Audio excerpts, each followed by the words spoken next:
Hello, happy Thursday. I am very excited to share my conversation with the always awesome and brilliant David Rothkopf. If you want to jump to it, it begins at about 28 minutes in, but I've got your news and your clips. It's Thursday. We will be hanging out. I'll host a Zoom hangout at 8 p.m. for anybody who is a paid subscriber on Substack or Patreon. If you don't get the email, you can email me, standupwithpete@gmail.com, and I will make sure that you get the link to join us tonight at 8 East. It should be a good hangout. You're not going to want to miss it. It's one of the best parts of the week. Always rejuvenating and exciting and really funny and thoughtful. It's so good. If you've never come, you can just join us. You can turn your camera off. You don't have to say anything. No pressure. We usually get like 50 people there in a great conversation, and you're never alone if you're a member of the stand-up community. So join us tonight and anytime on the Discord platform, which I also do not promote and plug enough, but there's an ongoing conversation with stand-up subscribers and friends from our community on the Discord platform, which is just a chat platform. You should download the Discord app and you should get in there. If you want directions, they are in every day's show notes. If you don't see them or need more help, email me. I'll help you get in that chat. It's the easiest way to connect with people, to fight the lonely and the scary and all of the rest.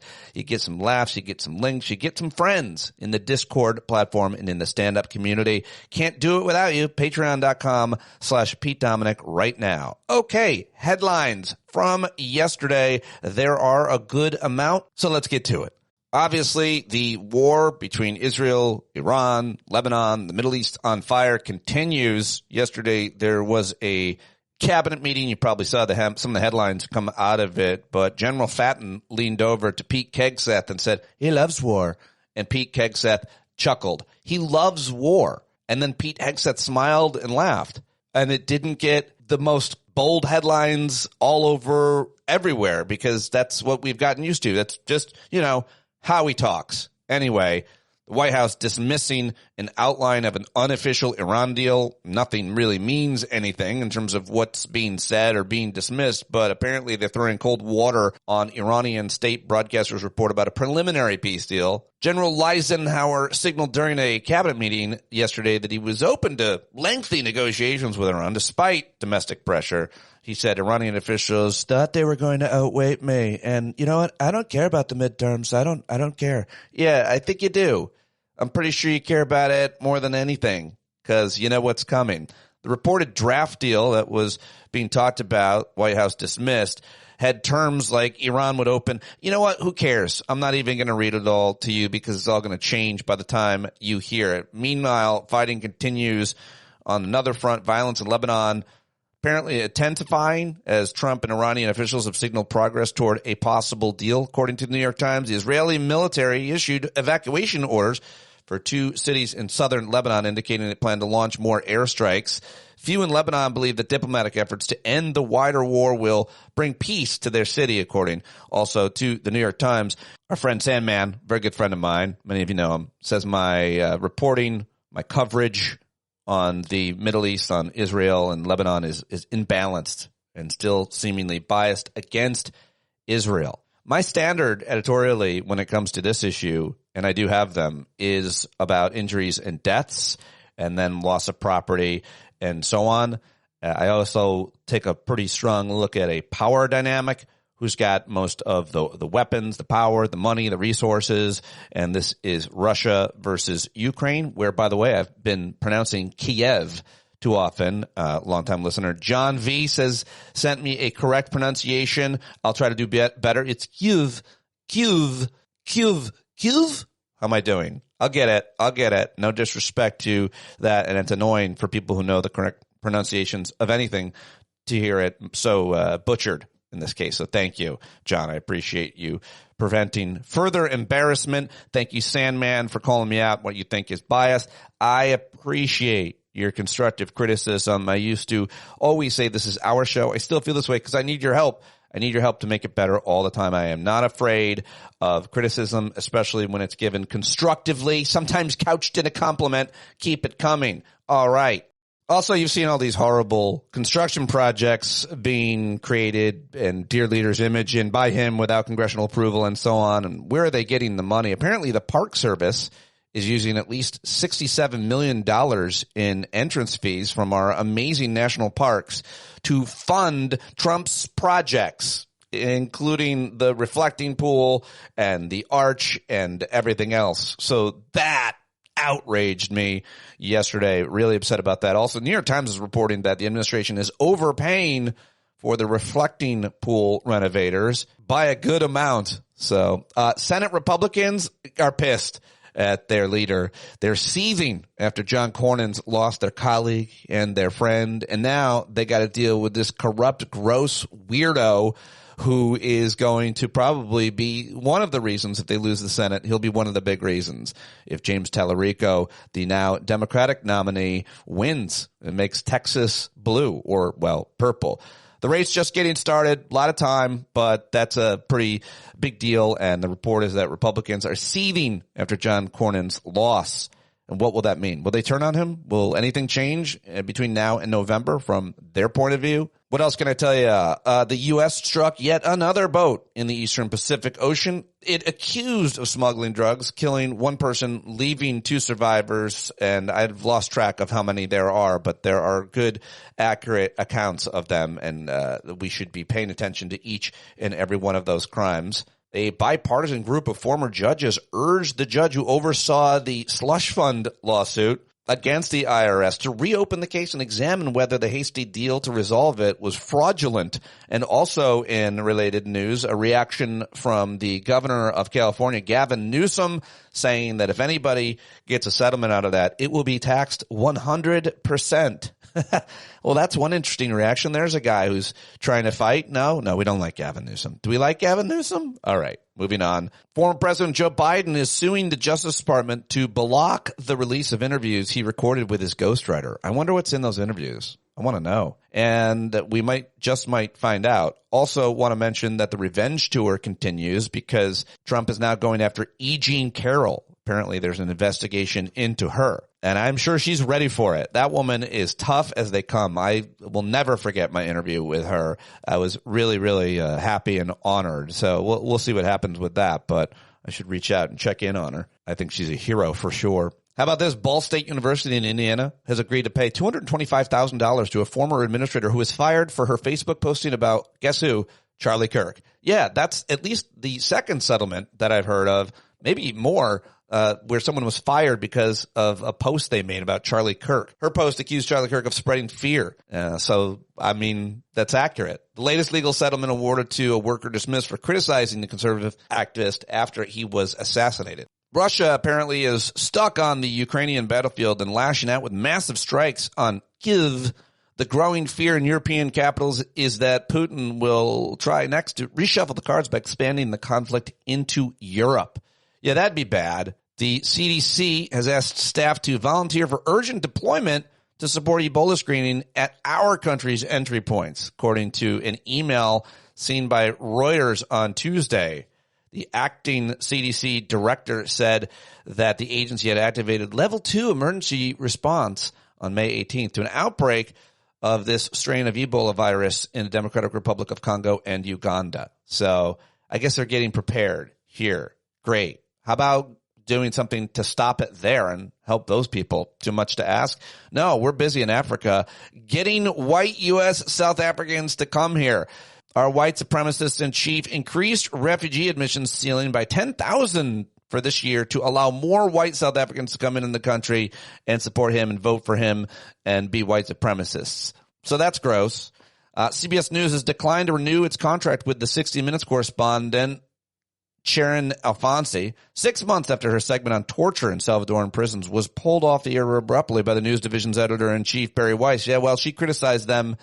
An email was released, and now she has not had her contract renewed. She should be considered someone that we respect a lot for what she did and what she's done, I think, and I wish her the best out here in independent, non-corporate journalism world. All right, those are your headlines, and now it's time to get to the clips. It's the Clip Show and we're going to start with a 4-minute clip. It's my appearance on Australia's Today Show yesterday, where apparently the male anchor, a guy named Carl, he's a very famous guy there because, of course, it's the Today Show. He's like the Matt Lauer there without the any assault allegations. Although he's always been at the center of tabloids and so on because he's a very famous guy. But apparently they accuse him of at least of being like a Trump supporting kind of right winger, and I'm never sure where the guy personally stands, and I think he's just trying to be provocative and take the opposite of whatever, in this case, the guest is saying type of political conversation. But I just kind of plowed right through it. I'm pretty familiar with it right now, and I wasn't obviously going to take the bait and get into it with him. But anyway, he's very, very well known down in Australia. So when I woke up this morning, I saw that this clip exploded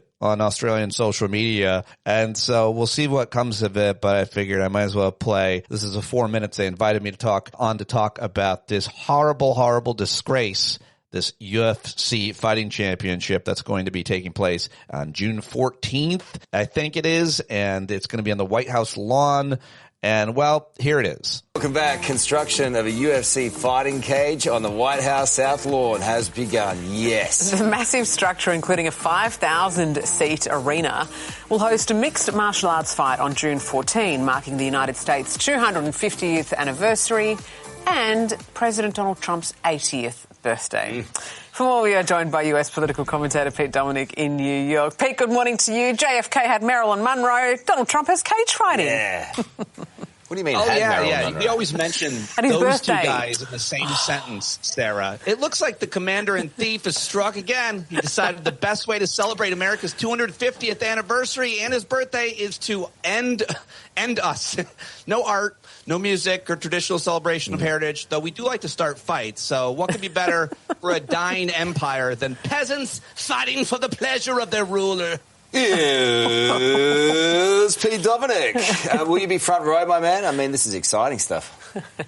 I've tried to get tickets, but it looks like the only people that can get in, Carl, are the representatives of rich people who stole money from the middle class, want pardons. So just the Democrats. The Machine Gun Owners Association, the ghosts of Confederate soldiers, and men who openly hate women. Oh, he conveniently ignored you there, Carl. Just the Democrats, then? Oh, stop it.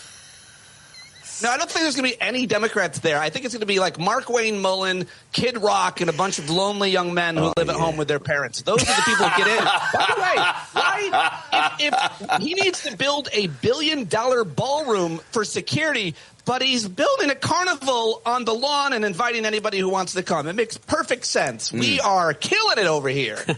What about what's happening in the ring? Should we talk about that a little bit, or in the cage? Oh, I don't know. Is it really happening? I thought this was a joke. I mean, I guess there is some stuff going on over there. There is. But, this is a lovely distraction from all that warring. Yeah, I mean, it's hard to think what else we could possibly be doing and spending money on in America, like providing health care and education and feeding people. I think that this is a perfect distraction for Americans. It's like when George Bush, after 9/11, said, everybody just go shopping. Trump's like, we're just going to have a fight. We're going to set up. We're going to turn the White House into a white trash house. It's going to be amazing. Just don't look away. And don't join the military. He's kind of given up on Iran. He says he doesn't care about the midterms. I mean, obviously his priorities are in the right places. Well, I think his priorities are on a nap. I mean, he said apparently there's reporting he's getting bored with the war in Iran. So that might be one reason that he's building an above-ground pool on the front lawn of the White House and any other number of things that he loves to build. They're building, they're putting a pool in they're painting the National Mall. These are the important things that America has to take care of. I know there's an energy crisis around the world, but please let us put a pool liner on the mall. Was it tied up this morning, isn't he? Was JFK? I mean, he had a bit going on when he was, sleeping with Marilyn. Oh, no, Carlos. The suggestion was just that she sung at his birthday. It's very different to a cage fight. Well, no, it is true that he probably did sleep with Marilyn, but at least he didn't have 5 kids with 3 different women. This is the ghetto president. I don't know that we know anything more about JFK than... No, but what we do... About RFK? Yes, his relative. Yeah. Let's go with this will get you going. The snake wrangler. Did you see him? Did you see him picking up the 2 snakes? There he is. This reminds me, Carl, Sarah, of when so Biden... when Biden's Secretary of Health and Human Services snatched a bird out of flight. Yeah. Same thing. He's just a man. You Americans are a very interesting people, Pete. That's all I'm going to say. I think he was bitten a couple of times, too. I think we've peaked. I think it sounds like you guys are a little jealous about what we got. Maybe you guys should have a carnival at whatever your equivalent is to a White House and gold-plate it. That's an excellent idea. I reckon that RFK is peak manhood. I love you, Pete. Lots of snakes here. Love you guys. Take care out there. See you, Pete. Thanks for the laugh. All right. There you go. See that? I wasn't backing down. I was plowing right through it. And when you're doing a remote, whether it's on Zoom or via the television network, the way I was there's a satellite or whatever, there's a little gap there. You hear the talk over. Sometimes you miss the joke. But I waited till I knew I had the floor. And boom! Off the top rope of the cage match. I enjoy doing that, but people were very upset. People were very upset in the comments section of that video. All right, let me move on to something more important. It's James Tallarico, all the conversation around the Texas Senate race. He cut a campaign ad or just commentary the next morning. Here he is talking about his new opponent. The Republican nominee for the United States Senate. 3 years ago, Ken Paxton was impeached by his own party for using his public office to enrich himself and his donors at the expense of the people. That kind of corruption is the rot at the core of this broken system. It's why we can't afford anything. It's why we can't get ahead no matter how hard we work. For 50 years, mega donors and their puppet politicians like Ken Paxton have stolen from us with their bribes, their bailouts, and their billionaire tax breaks. Ken Paxton has gotten away with it. They've all gotten away with it. But that ends this year, in this state, in this race. If we, the people, can come together to defeat the most corrupt politician in America, we can defeat this entire corrupt system. We can start unrigging this economy. We can start raising our pay, cutting our taxes, lowering our costs. We can finally get ahead. It's time to come together. The people versus Ken Paxton. I wish that Jasmine Crockett made a cameo right there at the end and was just like, let's fucking go. Only to make it go viral so more people would see it, but also show the solidarity that I know is going to be there. I hope it's going to be there, right? Am I right about that? All right. Also, here's the RNC chair. This guy, his name is Joe, and he was on one of those right-wing networks, was Newsmax or something. And this is his reaction. He really got him good here. Because Tallarico is a creep, and he thinks he's a vegan. He thinks God is non-binary. He wants to mutilate children. He wants to put boys in girls' locker rooms. People are done with that. That's, if you looked at the autopsy the Democrats put out, it's simple. All those things and the fact that they are openly supporting communists and socialists. People don't want the United States Senate. Certainly the voters in Texas don't want that. We think Paxton will win. We think it's a red seat. Hands down, we're not going to have any issues heading into November. We're happy with Paxton, and we're going to do everything we can to make sure he's successful. Well, I don't know. I don't know. With attacks like that, some of you might be like, I don't know why you played that. Well, because I just want you to know if that's their best line of attack against Tallarico, then we'll take it. He's a vegan. All right. Good luck with all of that. Okay, let's get to one more. Here he is just as Tallarico talking to Rick Wilson on his show yesterday. Well, I've always had two simple rules for political communications. Sometimes we overthink this stuff. My two rules are be yourself and tell the truth. And I've found a lot of success with doing those two simple things. So my faith is central to who I am. It's why I'm in public service, not just an elected office. I started my public service career as a middle school teacher on the west side of San Antonio. And I signed up to do that difficult job because I am called to love my neighbors, especially the least of these. And so I'm not going to shy away from that part of my life. I have to be who I am, whether that rubs people the wrong way in my own party, or causes people to be upset on the other side. I've got to be honest about why I'm in this and why I'm running. That said, I'm very cognizant of how organized religion has hurt a lot of people, and people have a lot of religious trauma, religious baggage, and I want to be sensitive to that. And I try to be very inclusive in how I talk about this, to include other faiths, to include my agnostic and atheist friends, because at the end of the day, there are a lot of agnostics and atheists who are more Christ-like than Christian politicians in this country. Yeah, I think he was I think he was thinking about our friend Dr. Will Judy and secular Texas. They're good friends down there. So I think we'll help him get elected, I think. I don't know, but he's going to help him get elected. All right. How about this NPR interview with Zohran Mamdani where he doesn't take the bait? I love the way this guy talks and moves ahead with his message in interviews like this where they try to get him. You're always like, oh, what's he going to do? What's he going to say? Well, this is it. You feel pressure to prove that your brand of democratic socialism works before the midterms? I feel pressure from New Yorkers to deliver for them on their day-to-day needs. If Republicans want to attack a record of making it easier for families to raise their kids in the city, of workers to get paid what they're owed, of New Yorkers to get around the 5 boroughs, they can feel free to attack that.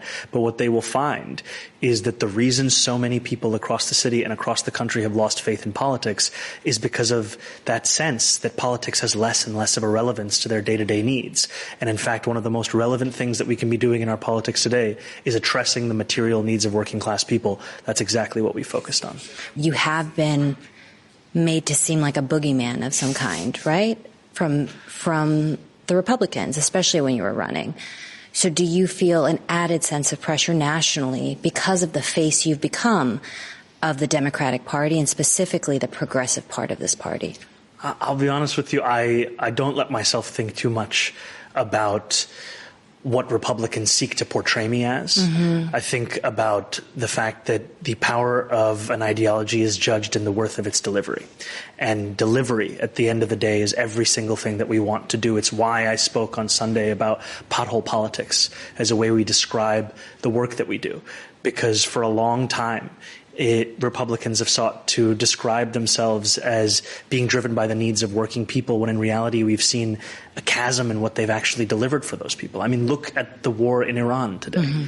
We're talking about a federal administration that has spent close to $30 billion killing thousands of people at a time when working class people across this country cannot afford the bare minimum. And to be told that a city-run grocery store is implausible, but spending more than $500 million a day to kill people in Iran and Lebanon is not only plausible but necessary. It speaks to a broken kind of politics. And what we're showing is that we can put forward not just our principles, but also the practical impacts of this work. We can deliver universal childcare and change 6,700 catch basins. We can take on bad landlords across the city and start to repave more than 1,000 miles of roadway. We can do all of these things where we've been told in the past you could only do one. Yeah. The democratic socialism label doesn't do a lot of benefit, I feel like, for those of us who believe and support it. What it really is, as he explains, is it's good governance. It's believing in government oversight to prevent corruption, but believing in government as, yes, the solution for many of the things that we have to come together and work together to change. Ronald Reagan did such a disservice when he said government is not the solution but the problem. Of course it should be criticized. Of course it is often broken and corrupt. But you let me know what you think the alternative is. Privatizing everything, it hasn't worked, right? Okay. Enough commentary from me. Back to the clip show. I want to go to CNN, where my friend Laura Coates serves Scott Jennings a legal argument that confuses the shit out of him because she's just way too smart. I like Abby Phillips, and she does a good job trying to moderate her panel. But to be fair, her background is in journalism. Laura Coates' background is in justice, specifically at the DOJ, where she was a lawyer and worked for the Civil Rights Division. I mean, there's almost nobody in America that's more of an expert and or as good at explaining it all as Laura Coates is. So I definitely wanted to share this clip from her show on CNN about this important argument, just in case you're confused. Crux of the matter is the Voting Rights Act of 1965 was designed to make sure that voting strength was universal. And if you dilute that power through gerrymandering and separating districts, then you do undermine the ability to do that very thing. Their power that's to do exactly what, to elect a candidate of their choosing, not entitled to the winner, but a candidate of your choosing. But they're going to go to the polls and they're going to see names on a ballot and they can vote for anybody on that ballot they want. To me, the underpinning of your argument is black political power must be aimed only at one political party. I think the conservative argument here is that black voters, white voters, any voters in any community ought to expect out of both parties an argument, what's best for me as an individual American voter? Well, and so to try to group people together and say you all are forced to vote for one kind of a candidate, aka Democrats. I hear you, Scott, but you're not quoting my argument. You're quoting someone else's. Mine is actually directly related to the voting power, and it's not about partisanship. You asked the question as to why and how it could undermine black voting strength. If what you say is true, there would have been no reason to dissect Memphis in the way that it was. If what you say was true, there'd be no reason to gerrymander district with a goal towards what President Trump spoke about, trying to add particular numbers to one particular side. I think people universally do want one person, one vote to actually be the case. But with gerrymandering, that can't exist. Stand by, everyone. We've got more to talk about. Yeah, it's my show. Last word. Next. Yes. Well done, my friend. Oh, well done. Oh, I liked it so much. The look on his face was precious. Oh, it was so precious. All right. Let's see. What else do I have for you here? Gavin Newsom announcing that California will impose a 100% tax on payments distributed from Trump's January 6th slush fund, he calls it. One thing that I think we're going to try to do with your support is tax 100%. Anyone from California that receives any of those funds, we want to tax 100% of those proceeds. And that's an action the state of California can take. It's an action we look forward to taking. All right, there you go. Those are the clips I've gathered for you outside of one final clip, which I usually try to end the clip show with a laugh. And this one brought to you by one of the last man standing, one of the last white straight late night network hosts standing. It's Jimmy Kimmel over on ABC's Jimmy Kimmel Live last night. Today, President Donald J. Low Life had a meeting with his cabinet. The president is depressed right now. His war's a mess. His approval ratings in the toilet. So he assembled Team Circle Jerk for an emergency tongue bath. This cabinet of his, they blew so much smoke up his ass when he farted it set off the sprinkler system. According to an analysis done by the New York Times this week, 1 out of every 6 sentences in a Trump cabinet meeting either flattered the president, gave him credit for something, or criticized his opponents. 1 out of 6. Say what you want about Bill Clinton. At least when his staff him, he didn't make us watch. Yeah, good stuff, as always, from Kimmel, and we love it. Okay, now let's get to my conversation with David Rothkopf. Follow him on Blue Sky. Subscribe to Deep State Radio and their YouTube channel, which is really blowing up. Go check them out and subscribe. Get a paid subscription at Substack at Need to Know. David Rothkopf, of course, contributor to the Daily Beast, and he has had an amazing career, and I know that you love him. Read his bio, support his stuff. In case you don't know, a very impressive author. He's written so many books. Okay, wrapping up the intro. Let's do it with Rothkopf. Oh, man. You know, if I could talk to you, David Rothkopf, every day, I would, because I love to talk to you. I love to read you and listen to you, and that's why I listen to your daily show on Deep State Radio Network. Hello. Welcome back. I feel the same way about you, Pete. Oh, good. Well, then I'll call you in the morning. Call me first thing in the morning. I wonder what your mornings are like. Do you have a morning routine? I do. I put off waking up as long as I can. And then I look at my phone and I go, oh, no. But, you know, I do it like everybody else. Let's be honest. It's just you and me here, right? Yeah. Okay. So when you wake up and you reach for your phone, first thing you do, admit it. I do. And you start scrolling. What are you looking for, Pete? What's the one thing you hope to see? I'm looking. And I want you to be honest now. Oh, I have one thing I look for before I look to see if Trump is still alive, if that's what you mean. Mm-hmm. Yeah. What's to see if you're still alive? Just to see if anybody thinks I'm. Is Pete Dominic's a bitch? Oh shit! I'm gone. He outlived me. Somebody just wrote. I think maybe we all died during COVID. Yeah. You mentioned in your latest Daily Beast piece, you talked about how you feel physically ill. And I think that most of us do at some point in our day and our week if we're paying attention to the news, and you kind of can't not. Expand on that a little bit. How are you seeing things right now? Are you feeling nauseous today, or are things looking up? I mean, they're building. I feel fine. I had 2 cookies after lunch, and I feel a little regret. But no, I think that was in my Substack. And the reality is, there are some things that are happening in this world today, and you think about them. If you give them a little bit of thought, it is nauseating. Yeah. It is nauseating. I have kids. Even my kids have now little babies. And it's like, are they going to live in a democracy? Are they going to live in a country where Jews get taken off to camps? Are they going to live in a country they can be proud of, where there will be jobs? Are they going to, answer to some oligarch overlord someplace who's got all the money? It's just, and it's not just that. It's not just unselfish thought about your kids, but it's just the world. Yep.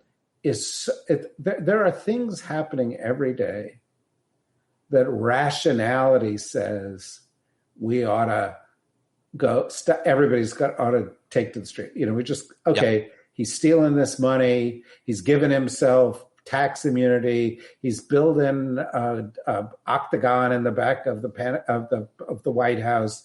He's launching illegal wars. He's blowing up our alliances. He's shutting down all our defenses against the Russians. I can give you 100 things. Here's one of the ones that gets to me today. There is an outbreak of Ebola, speaking of sick, in Africa, which is an unseen, untested strain. We didn't know about it till after the world, because we got rid of all our people who do this. And we cut our funding for this kind of thing. And, apropos of your joke, we all lived through a pandemic in which 1 million Americans died.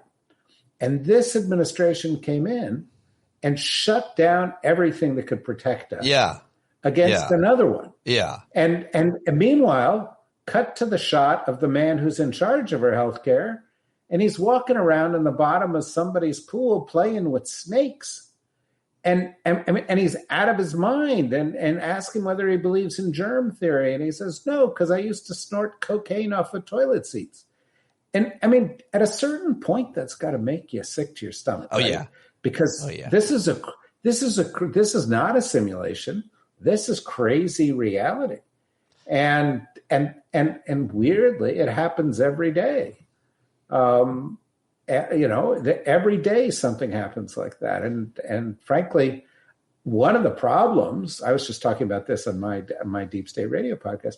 One of the problems is when it happens every day, what do? We build immunities. Right. And all of a sudden we go, oh yeah, well, sure, he's creating a slush fund for himself and his friends, or he's turned the DOJ into his own defense counsel and he's got immunity against everything, or he's destroying our national defense, or he's destroying our ability to defend against a pandemic, or, pick whichever one. He's making billionaires richer and everybody else poor. And you go, well, okay, that's Tuesday. But let me just say, that's the worst thing that could happen, is that we get used to this shit. The one of the things I think that needs to be mentioned, and maybe you'll chat upon this, but a lot of the things that he's doing take effect and cause great damage. The deportation, the war in Iran, the trade war. But a lot of the things that they announced don't ever happen, but it doesn't stop us from worrying, or federal courts reverse them. My contention, sir, is that slush fund will never pay $1 out to anyone, and Trump's arch will never have a brick put in it. What do you think of my gamble? Why does your camera look so – you have a new camera? You look so good. I'm a good-looking man. I know that, but usually you have that bad camera, which doesn't do your face justice. This camera makes you look like an 8. Usually the old camera, you're more of a 6. Just saying. Anyway, do you think they're going to pay out that slush fund? Not $1, I say. No one's getting that money. No, I don't. And I've been writing that too, right? Oh, good. He does a lot of things, and they're illegal, and they're not actually going to happen. And he can't just make up a slush fund. It's got to be appropriated. It's not going to be appropriated. He can't cut a deal with himself where the Department of Justice says, okay, you're off the hook for all your IRS. Yeah. He can't. It's illegal. People will challenge it. It won't happen. And that's why I think the media does a huge disservice when they go, oh yeah, this deal was done. Oh yeah. And it wasn't. And I think it's important to say he is attempting to steal. The other thing is, don't call it a slush fund, or don't say, and here's a word that drives me batshit. Don't call it grift, because grift sounds like something fun that kids do on Halloween. He is stealing from the U.S. Treasury. This is grand theft treasury happening in front of our eyes. He might as well pull up an armored car, load it up with money, drive it to Mar-a-Lago, as has happened in thing after thing after thing. Yeah, you're so right about terminology. It matters so much. I have been saying I don't like this slush fund terminology. I love what you said about grift, but the greatest thing or language most effective, I think, of any of things that he's done that really resonated with people, the simple thing, the big lie. And it wasn't original. It didn't matter. Let's name things what they are. I love grand theft treasury. That's what it should be called. Not a slush fund, not a grift. Right. People need to acknowledge what these things are, because you have to realize that with Trump, he is fundamentally a liar, a bullshit artist, a con artist. And what that means is, I mean, if he could tell the truth and get rich, he would. If he could tell the truth and gain power, he would. Yeah. But he can't, because he's stupid and he's venal and he's fundamentally corrupt.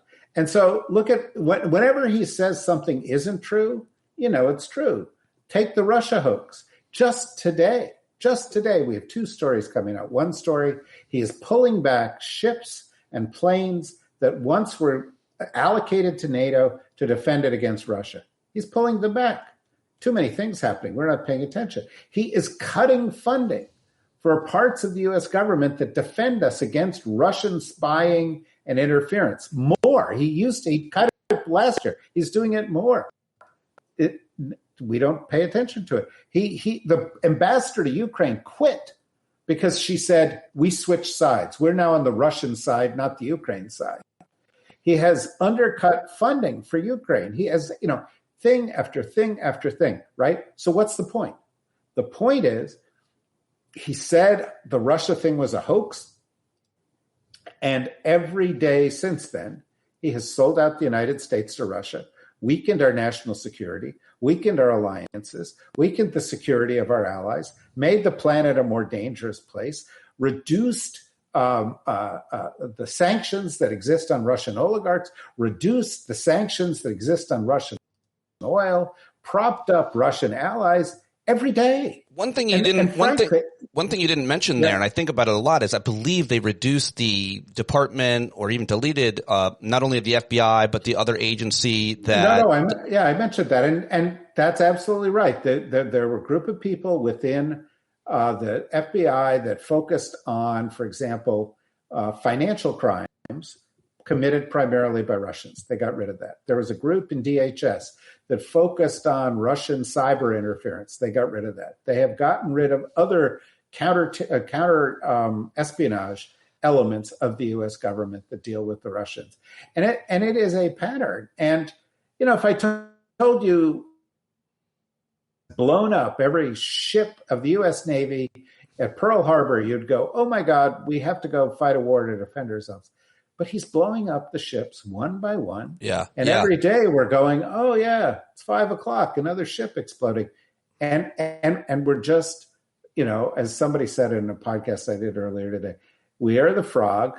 The water is getting hotter and hotter. We are starting to boil, and we're not hopping out. Couple specific. And yes, I know that doesn't actually happen. I know that frogs do hop out, but we are not hopping out. There's a couple of specific stories I want to ask you about, at least. In the chat, the live chat, my friend Steve says Trump is a mob boss. The government is his organized crime, and he's allowing Russ Vought to enact Project 2025. The media is ignoring Russ Vought. It might be interesting. I'm sure there are some journalists or somebody that's on the OMB beat or the Russell Vought beat, but those are both good points about what he's doing, because a lot of what he's doing is, you just mentioned, it's in his purview. Absolutely right. And basically, does he give a shit? He doesn't give a shit. Oh, he gives a shit. He is no. Russ Vought gives a shit. Donald Trump doesn't give a shit. Donald Trump just wants support. And he knows that to the oil and gas industry, just has to cut them a slack. They will support him. They will give him money.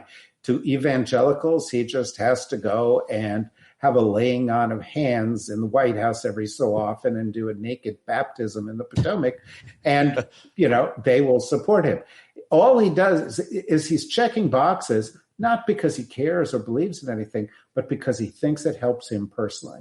And the problem is, if I were to say to any one of your listeners who are engaged, active, terrific people, OMB, Office of Management and Budget, 3 times, they'd be asleep, because people just can't concentrate on that. And so, and they don't get down in the weeds of this shit. I mean, today or yesterday, there's a news story.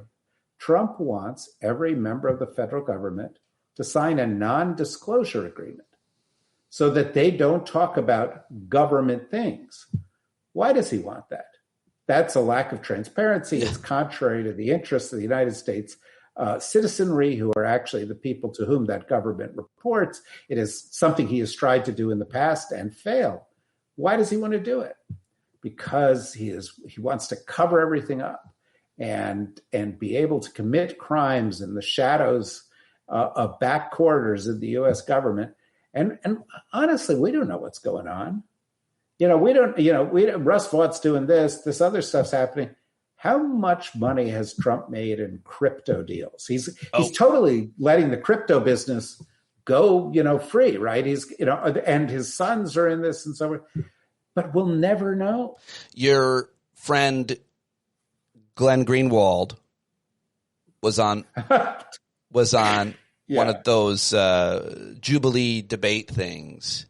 And he did make a good observation on social media where his point seems so unlikely. But his point was basically that the thing that surprised him the most was that people that live in MAGA land, obviously are in their media silos, they don't seem to have any idea about the corruption. Like, they haven't even heard about it. One might argue they've heard about it and they look the other way, but it's not being reported. Did you get a wake-up call, Glenn? After spending years enabling MAGA repeating, oh, my God. And there are a few of these people who are out there who are like, this is this comedian Tim Dillon. I played a clip of comedian Tim Dillon saying, this is the greatest con of all time. He's the greatest con artist of all time. Like, you helped him get elected. Of course, or Joe Rogan or all these other losers.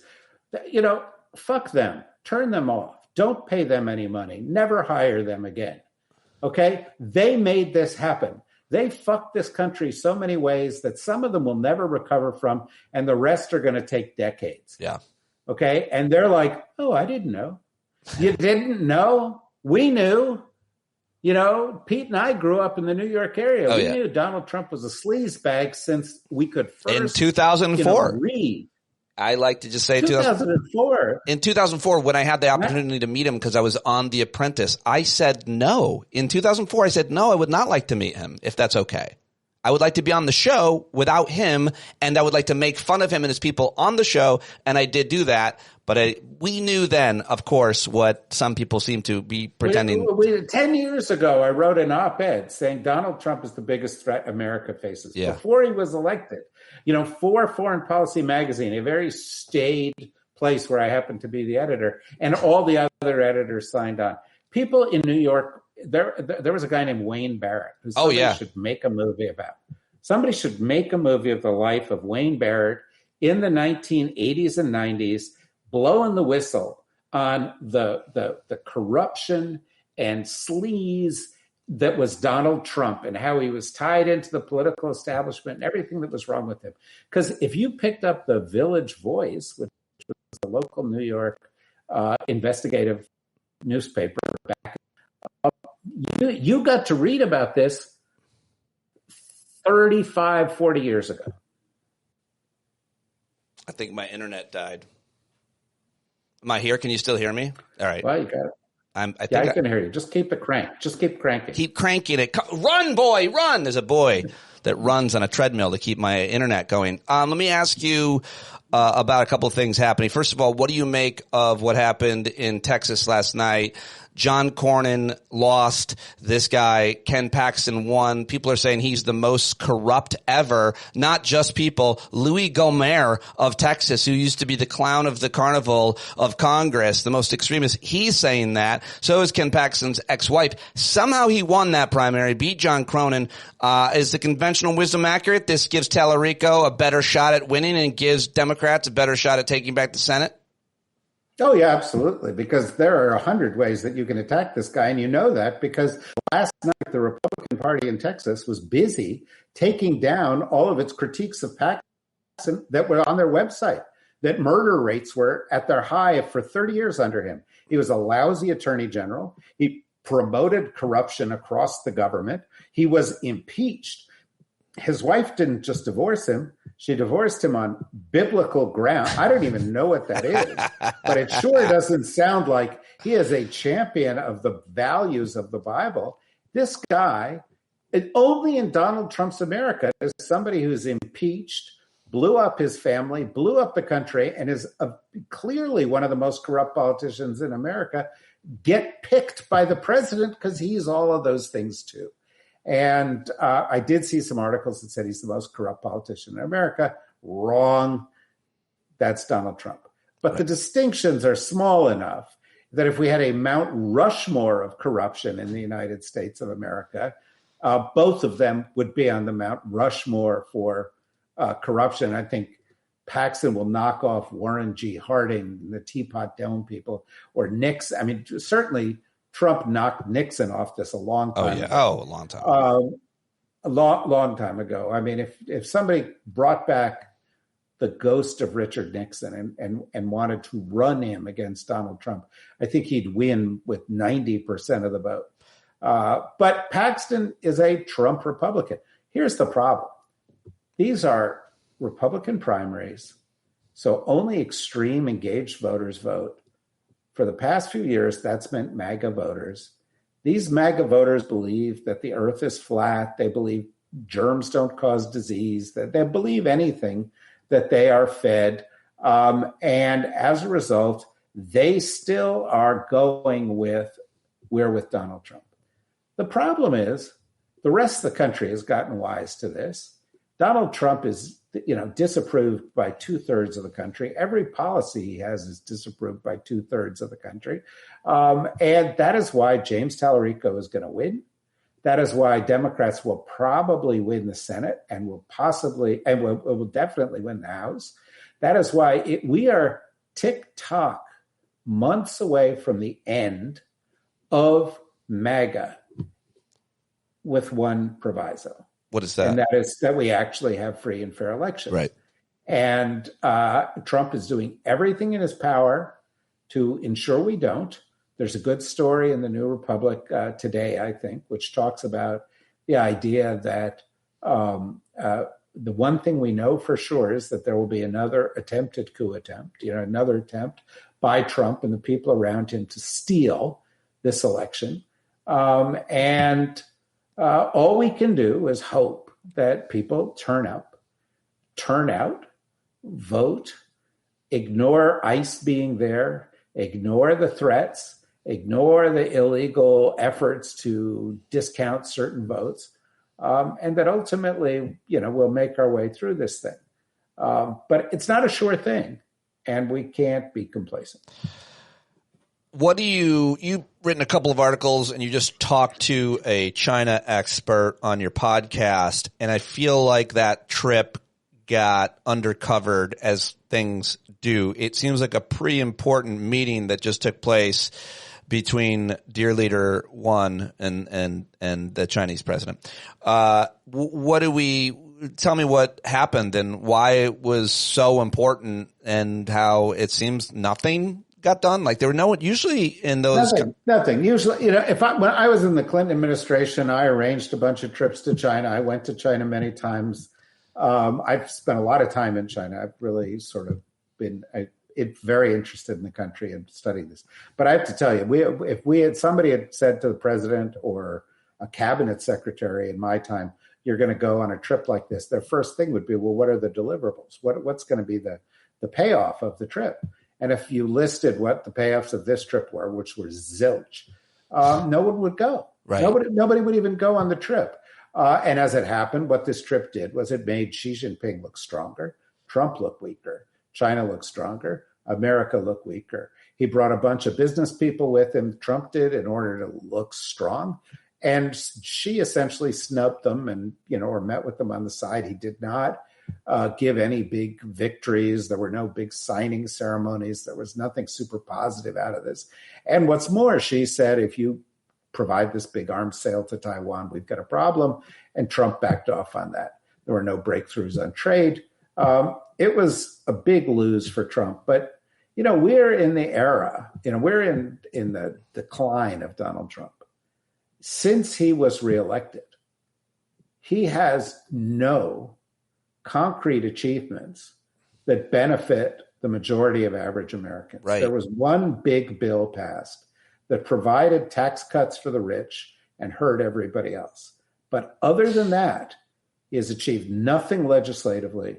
And his foreign policy, from Ukraine to Gaza, we just found out today that nobody is funding the Board of Peace, to Iran, illegal war going nowhere, to Venezuela, which he says was a success, but is only benefiting a handful of people who are getting a cut from the oil sales, to Greenland, to problems with NATO, to the rise of China, to helping China every way by cutting back on our R&D, cutting back on investments of science and tech, cutting back on the ability of smart people to come to the U.S., creating this crazy tariff war, which just increased costs for average Americans. Everything he's done has turned to shit. It's the reverse Midas touch. And the reality is, of course, that he usually could talk himself out of stuff in the past. And because he's mentally declining and physically declining, he's lost that kind of whatever, the twinkle, the charm, the rogue bullshitter charm that he used to have, and he can't talk his way out of these things. So after each failure, he comes up with another failure to distract from the last failure, and with it, his administration, MAGA, and unfortunately, the United States circles the drain a little more fast. Very well said. If he had done nothing, everything would be so much better when it comes to the economy, for sure. He did three major things that you can imagine doing. An economist would say, don't do this. Start a trade war, start a real war, and deport essential workers. Like those just off the top of my head. Look, you are so right, and you're putting it so well. Here's the reality. If Donald Trump got sworn in as president on January 21st, 2025, put in a limousine, driven to the White House, died of a stroke, got put in the basement, and people around him said, oh, yeah, he's busy, and they did nothing. No tariffs, no war in Iran, no problems with NATO, no problems with our USAID and 14 million dead and our ability to stop pandemics, or no more damage to the environment, no tax cuts for the rich, no higher costs for the average American. Nothing would have been, literally nothing would have been better for the United States than having Donald Trump as president.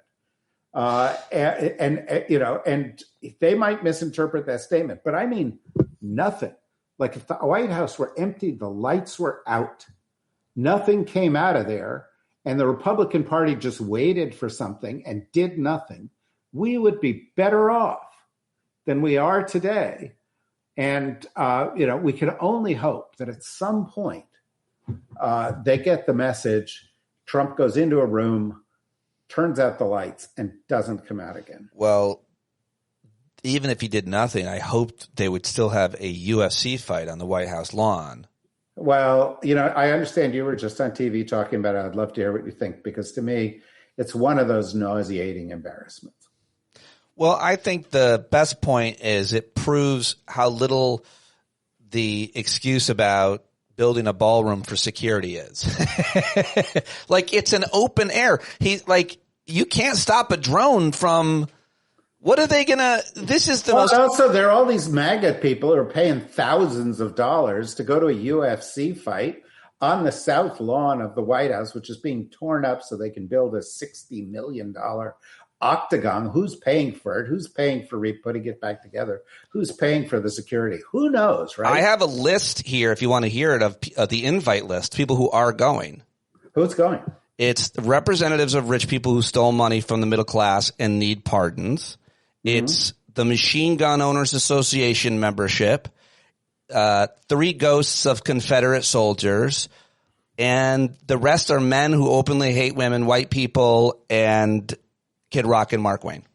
That's great. And for $5,000 a ticket, you go in, you get a can of Red Bull and a pardon. Hi, welcome. Welcome. You get a pardon, and then you can watch this. Mark Wayne Mullen, he's going to love this shit, right? Coming up next, the ghost of Jeffrey Epstein fighting against Gina Carano for 9 seconds. I think Gina Carano would win in that one. I have to admit, she did pretty badly against, what is her name? Ronda Rousey. Yeah. But the reality is that, I made some comment like this on the Daily Beast podcast, which I do, every week for the Daily Beast. And Joanna Coles, the editor of Daily Beast, who I love, said, "You're a snob." I'm being snobbish because, what if it was a tennis match on the south lawn of the White House? And I tried to point out that the White House is not a sporting arena, and it is public property. And prior presidents have always thought that it was worth it to preserve the dignity of the White House. And nothing could do the opposite of that more than a UFC match. But between you and me, let's face it, UFC is sleaze. It is the bottom of the barrel. It is the, moral equivalent of WWE. Yep. It's not real sporting. It's thugs and goons and gangsters. And honestly, for those of us going back to this, who followed Donald Trump, we remember in the 1990s, Donald Trump hanging out with Don King. Oh, yeah. And Mike Tyson, and hosting fights at his casino in Atlantic City, which, let's be honest, you don't get to build a casino in Atlantic City without the help of, who, right? And he is there, and that's who he is. And it was inevitable that he would bring this tide of criminality, vulgarity, debasement, the lowest of the low, the scum of the earth, right up to the foundations of the White House. And that's what's happening. White House is sinking in a tide of excrement and gold-plated corruption. Well, then you plate things gold so that, it doesn't look like you're up to your ass in excrement.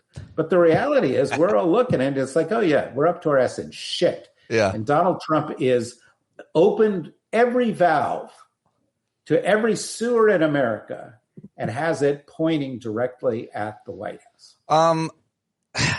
You also wrote this piece about how Iran has been the Iran war is really what has broken him. But I wanted to get your kind of take on the past 48 hours. I guess it's never more of the same because it's not exactly the same, but it's very hard to know what's going on. You covered foreign policy for a long time. When there's discussion, when there's a, quote, peace deal, a ceasefire, you get reporting from each side's team. Journalists go to press conferences where they get communiques, they get statements and so on.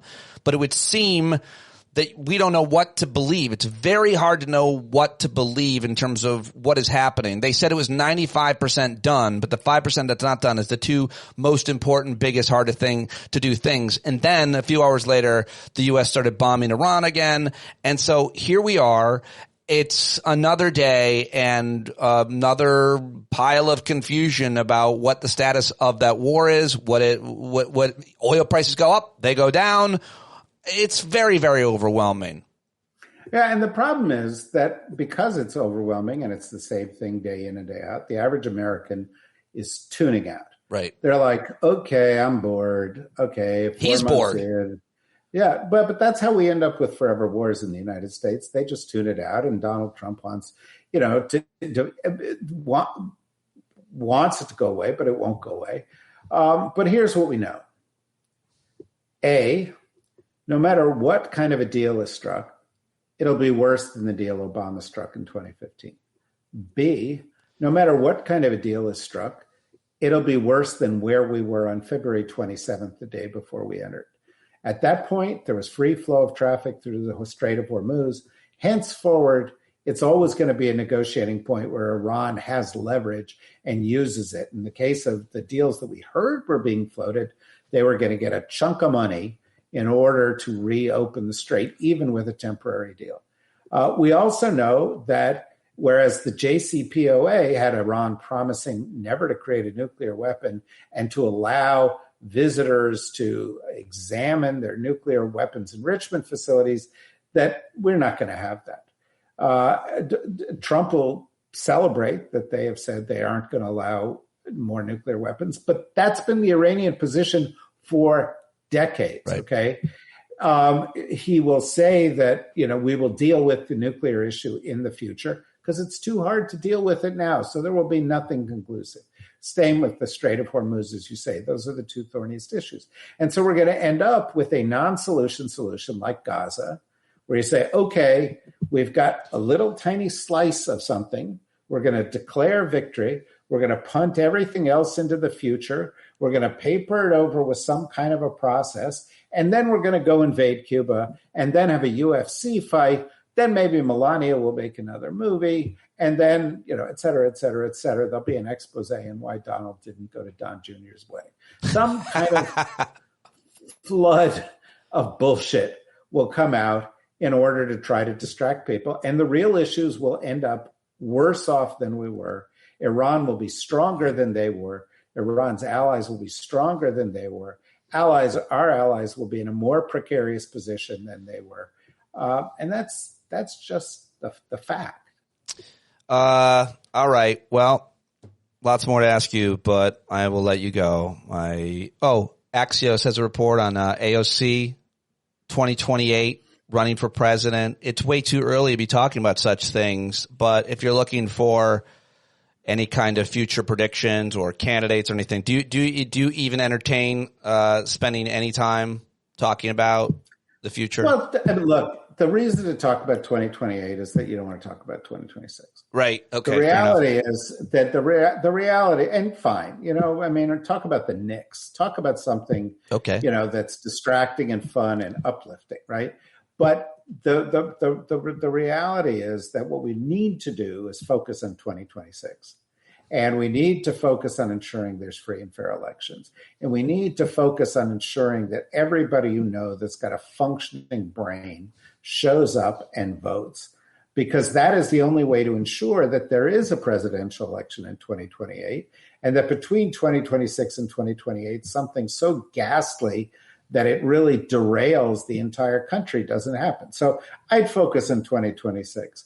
You want to talk about 2028? Great. There are 20 candidates who are running. It's probably not going to be most of the ones that you've heard of. Gavin wants it so bad that he's the early front runner. The early front runner never wins unless it's Secretariat, and Secretariat dead, right? There are other candidates out there who people like and think are great people. Andy Bashir is a great person, but he's boring. And there are other candidates who won't catch fire for one reason or another, or who tie it to a past generation or are tied to a limited base. My guess is, nobody knew who James Salarico was a year ago. Nobody knew who Zoran Mamdani was a year ago. Nobody thought Barack Obama was going to be the next president in 2005. Nobody thought that Joe Biden would be the next president in a couple of years before he ultimately won this. So I think a little humility is in order. Personally, if AOC were the candidate, I would organize a parade. I would work 24 hours a day to make her president. That's a lot. I think she'd be a great president. But there are a bunch of Democrats that I feel that way about, and there's some that are going to come from left field. There's one I call Purple Mamdani. There's John Ossoff in Georgia.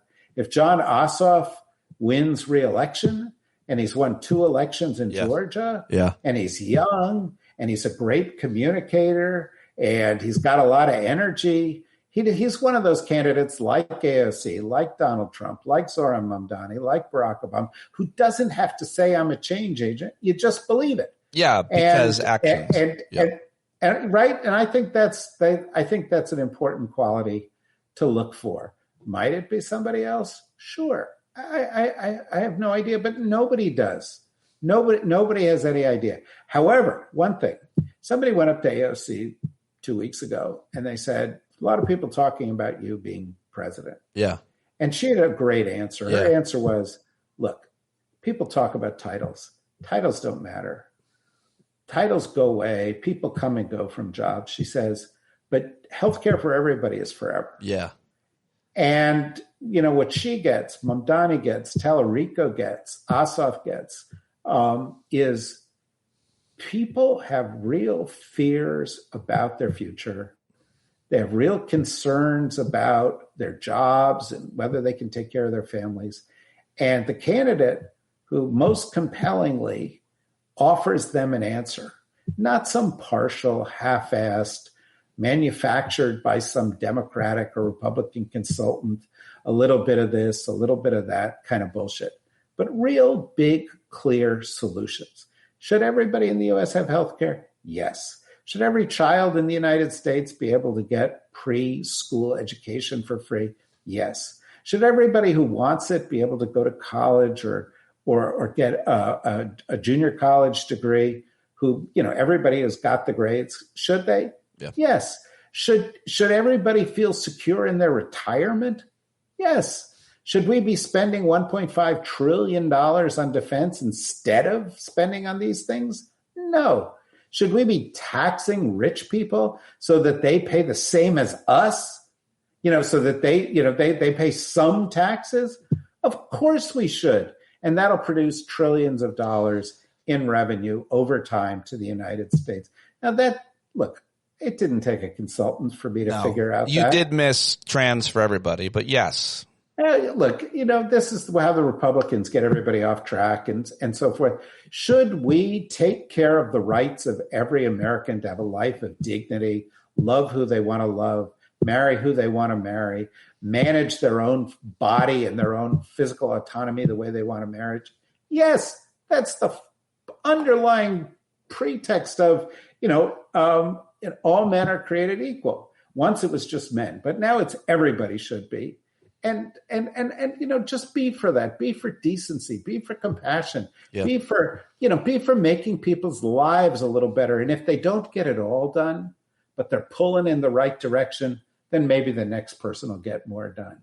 But let's, stop with this bullshit where you've got candidates, Democratic candidates who are like, well, let's, like Jared Polis, governor of Colorado. Yeah, what was that about? Well, it's such bullshit, and he's going and he's giving this woman who interfered in the election a pardon or a clemency or whatever the fuck. For what? Because he prides himself on meeting the Republicans halfway. But that's not the thing to do it on. Of course not. But the point is that what you should do is try to do what's right. Right. Okay. And Compromising with a fascist gets you what? Nothing. Semi-fascism? Nothing. Half fascism? You know, I mean, but the point is, it usually gets you burnt or ended. Well, exactly. But they, you know, this bullshit. Oh yeah, the only way we're going to win is if we convert hard MAGA voters to become, you know, Democrats, and that means we've got to kick the shit out of trans people. That's bullshit. The way you win is you get the majority of Americans who are Democrats and a bunch of independents to actually show up, because that'll give you plenty of margin, and you don't have to go down the road of doing evil things, making evil compromises in order to get elected. Right. I think you should run. I accept the nomination. There you go. David Rothkopf, the greatest. I appreciate you as always. Thank you for talking to me today. It made me somehow feel better. I don't know. Maybe it's the camera. I'm glad it did. And I just encourage people, if you want more, go to the DSR Network, listen to that. Go subscribe to the DSR Network on YouTube. That's growing like crazy. Go become a subscriber. It's free. You can go and watch them or go. Such good stuff. I'm there every day. I go there every day. Yeah, I get mad if it hasn't been. I encourage people to do it, or go to watch the Daily Beast podcast. There you go. Do something like that, because frankly, we've got to all create a movement. That means you got to listen to Pete, and you got to listen to what we're doing, and go listen to Waj, and don't listen to the bullshit never Trumpers at the Bulwark. Thank you. Oh, did you just trash the Bulwark? Is that what you did? Yes, a little bit. There's some good people at the Bulwark. There's but some the good point people. is, I just do not. I do not want us to move into this mode where people go, oh, yeah, the way you win is listen to Wall Street and do what they say. Right. And that's so imminent, folks. It's so imminent. I was in the Clinton administration. They fell for that. We fell for that. We did this neoliberal bullshit, and it cost America. Yeah. And you know, all you have to do is look at what's happened to inequality. Look at what's happened to taxation. Look at where the profits have gone. Look at who has suffered. Look at what's grown. Look at what's been cut. And then you say, no, I can't go there anymore. Yeah. But it's hard to know where they're active and where, you know, you talk about, you know, big Wall Street, the financial industry and the corporatization of the Democratic Party, I think is what you're talking about. You got to be able to separate and differentiate. And I feel like it's getting easier to do that because more and more Democrats are separating themselves. And look, I saw a very nice thing on the Bulwark that was talking about some AOC ideas. I like that. I like Sarah Longwell. I like Bill Kristol. I like a bunch of those people. I have nothing against them. I really meant we've got to avoid this thing that Democrats do every so often for the past 30, 40 years of saying, let's meet the bad guys halfway. Well, I'll criticize the Bulwark and the Pod Saves America and Raise Us, because I think that the thing that you do every day at the DSR Network, as well as producing Greg Sargent's show, we didn't even mention that, is you guys are bringing on all kinds of different experts all the time. And when you go to listen to the Bulwark or Pod Saves, you listen to 3 or 4 or 5 of the same voices on a wide variety of issues. And that's fine. But you and I and other people are going out and finding an epidemiologist, a China expert, a health policy expert, economists, and people who are much more credible, as opposed to constantly positioning, in my case, certainly not me, myself as any kind of authority. And I think that matters. Like, you don't learn English from the math teacher. Now, look, I think that's true. But the reality is this. We need everybody pulling in the same direction. Yeah. I'm not going to go and trash, other individuals. I will. Or other organizations. I'm just going to warn against what the wrong kind of compromise will get us. Yeah. And I totally support, obviously, because this is our whole theory of the case, that what you need are facts, and that if people get the facts and somehow they make it through from independent media, because, the mainstream legacy media is not doing it anymore, that's going to help us end up in the right place. Right. Because honestly, the things that we are advocating, they're not political positions. They're common sense positions. They're human decency positions. Yeah. And so it's not about politics. It's just about trying to get people to be their best selves and trying to get the country to be its best self. And trans for everyone. dude, you'll burn in hell. But the reality is, if that's what somebody chooses, as we say in my part of New Jersey, sei gesund. The reason why I bring it up over and over and over is because I don't fundamentally understand what they mean. He always says it and they say it. And what it sounds like they're saying is we're trying to make people. Well, they're just trying to say, ew, these people are doing stuff we don't like. Listen to Paxton last night. Did you hear his speech? Oh, I must have missed it. Yeah, well, Paxton made a speech in which he said James Tallarico is trying to destroy our lifestyle because he is a vegan. Oh, my God. A vegan, because that'll destroy I don't think America. He is a vegan. He's like... But I'm just telling you. Yeah, okay. Don't kill the messenger. And because he believes that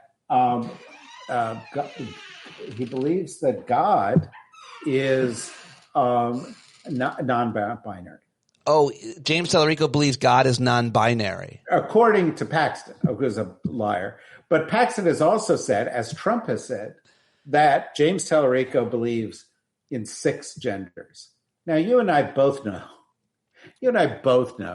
that these imbeciles heard him say cisgender, didn't know what it meant, and decided, 6 genders, that's bad, because that would be a bad thing. And, that'll distract from the fact that Tallarico's wife kicked him out for having an affair and blowing up their family. You accidentally said Tallarico's wife kicked him out. Oh, excuse me. I'm terribly sorry. Paxton's wife kicked him out. Trump, we know about Trump, who's court has found as a rapist and has been accused of sexual abuse by dozens of including people, his own ex-wife. Including his own ex-wife, one of whom died under the weirdest possible circumstances. She fell down the stairs. Who kills people that way? I mean, all I'm saying is, these people have a lot of gall that thinking that the veggie burger I have is going to destroy America. Right. Whether or not he did. Okay. All right. Listen, that was great. You're the greatest. That was the best. The check's in the mail. Thank you so much for joining me today. I really appreciate it. And thank you. I'm living on my Pete Dominick show royalties. Yeah. It's like 0.06.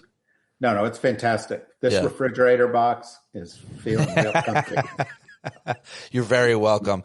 All right, folks, that is the end of the interview and the end of the show. I hope to see you at tonight's hangout at 8 p.m. East, patreon.com/Pete Dominick. Thank you very much for being here, for being you. Join us on the Discord platform, and John Carroll taking us out right now.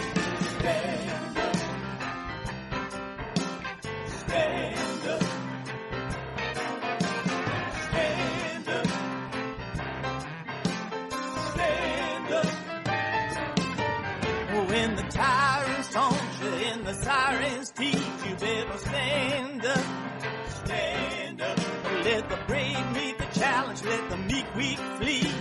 Oh, you better stand up. When you're tired of begging, saying pretty please, that's the time you gotta finally get up off of your knees. When you can't see the forest for the burning trees, you got to stand up.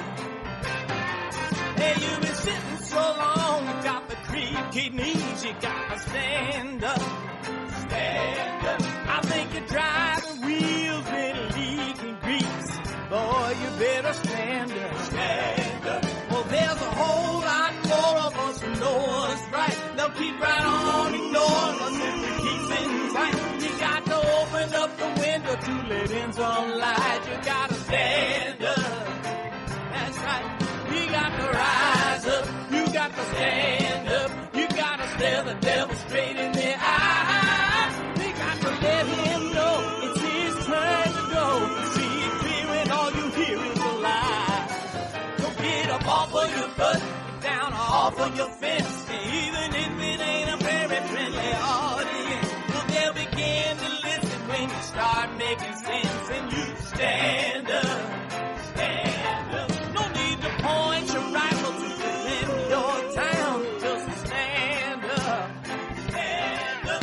You know they can't deny what you're laying down. Oh, you better stand up. Stand up. Show your face of every color, yellow, black, red, and brown. She's the place where every lost child will finally be found. There's only one thing to do before we stand our ground, and that's stand up. Stand up. Well, the founding fathers saw a land for all. They had to stand up. They had to stand up. They had a keen imagination for a crystal ball, drawing all the plans of stand up. But all they had to go on was the time they were in, with other causes for loss, and since they weren't even sin, they knew that change was gonna come before the change would begin. They had to stand up.